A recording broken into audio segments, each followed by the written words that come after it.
1863년 12월 12일 노르웨이 로이텐. 바깥은 눈이 조용히 쌓이고 지붕 끝에서 물방울이 똑똑 떨어지던 계절. 사람들이 말끝을 낮추는 겨울에 한 아이가 태어났습니다. 에드바르 뭉크. 그는 훗날 불안을 그린 화가로 불리지만 그보다 먼저 불안이 무엇인지 너무 일찍 배운 아이였습니다. 그의 기억 속에서 집은 늘 두 가지 냄새로 나뉘어 있습니다. 하나는 따뜻한 빵 냄새, 아이들이 옷깃을 풀고 숨을 놓는 냄새. 그리고 다른 하나는 약 냄새, 젖은 수건 냄새, 숨이 길어질수록 방 안이 차가워지는 냄새. 그 경계에 어머니가 있었습니다. 어머니 로라. 뭉크가 말하는 어머니는 집안에서 가장 부드러운 빛 같은 사람이었습니다. 말을 크게 하지 않아도 아이들이 그 곁으로 모여들었고 작은 손바닥으로 아이의 머리카락을 정리해주며 조용히 웃어주던 사람. 아이들이 무서워하면 먼저 손을 내밀어주는 쪽이었습니다. 괜찮아, 에드바르. 여기 있어. 그 말은 아이에게 세상이 아니라 안전이었습니다. 하지만 그 안전이 너무 일찍 흔들리기 시작합니다. 에드바르가 5살도 되기 전 어머니는 자주 기침을 했습니다. 처음엔 감기처럼 지나갈 줄 알았겠죠. 아픈 걸 숨기고 아이들이 걱정할까봐 웃는 사람. 하지만 밤이 길어질수록 기침은 깊어졌고 어머니의 얼굴은 점점 투명해졌습니다. 집안의 빛이 조금씩 약해졌습니다. 그날도 아이들은 방 밖에서 조용히 있었습니다.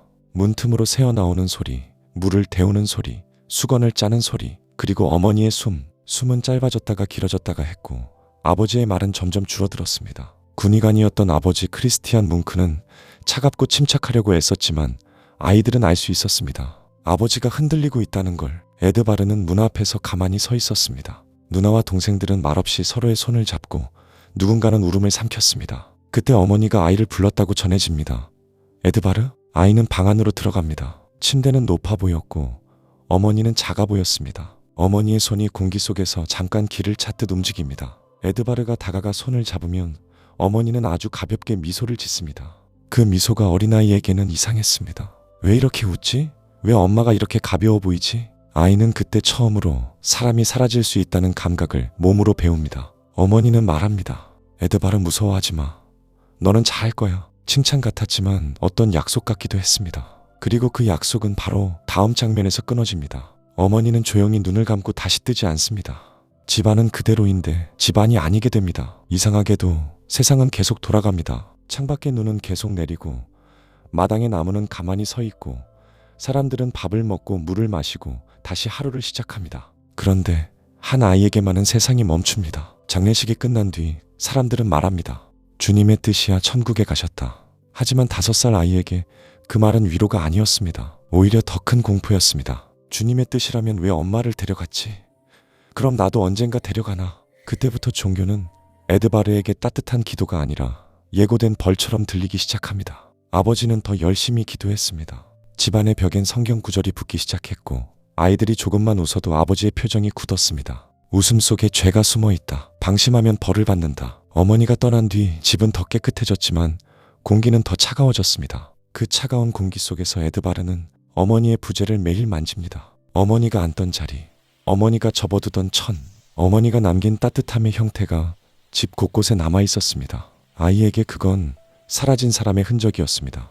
그리고 아이는 그 흔적을 견디기 위해 다른 손잡이를 찾습니다. 연필, 종이, 그림은 재능이 아니라 생존이 됩니다. 그리고 이 집에는 또 하나의 운명이 있었습니다. 어머니가 떠난 뒤에도 죽음은 한 번 더 돌아옵니다. 1870년대의 오슬로, 당시 크리스티아니아.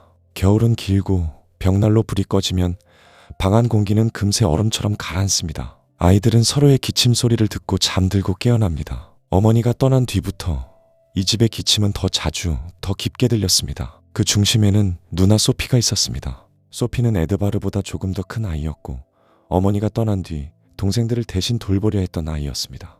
어머니의 말투를 흉내내며 동생의 목도리를 묶어주고 불안해하는 아이들을 달래줍니다. 괜찮아, 엄마처럼 내가 여기 있을게. 그 말이 끝나면 소피는 잠깐 숨을 고르고 창밖을 봅니다. 그 눈빛에는 아이답지 않은 피로가 들어있었습니다. 소피의 기침은 처음엔 조용했습니다. 목이 간질거리는 정도. 하지만 어느 날부터 기침이 시작되면 멈추는데 시간이 걸렸습니다. 손수건을 입에 대고도 소리는 방 밖으로 새어나왔고 밤엔 더 심했습니다. 벽이 얇고 조용한 집 모든 소리가 더 크게 들리는 집. 에드바르는 이불 속에서 누나의 기침 소리를 듣습니다. 1번, 2번, 3번, 그리고 기침 사이의 숨. 숨과 숨 사이의 공백. 아이의 귀는 그 공백을 두려워하기 시작합니다. 어느 날 아버지가 소피의 침대 곁에 앉습니다. 의사였던 아버지는 손목을 잡고 숨을 듣고 피부색을 확인합니다. 하지만 얼굴에는 의사의 침착함보다 아버지의 공포가 먼저 올라옵니다. 그리고 그 공포는 곧 말이 됩니다. 신께서 시험하신다. 우리는 죄가 있다. 우리는 더 기도해야 한다. 기도가 길어질수록 방 안은 더 차가워지고 아이들은 더 작아집니다. 소피는 가끔 에드바르를 부릅니다. 에드바르, 와줄래? 에드바르는 조심히 다가가 침대 옆에 섭니다.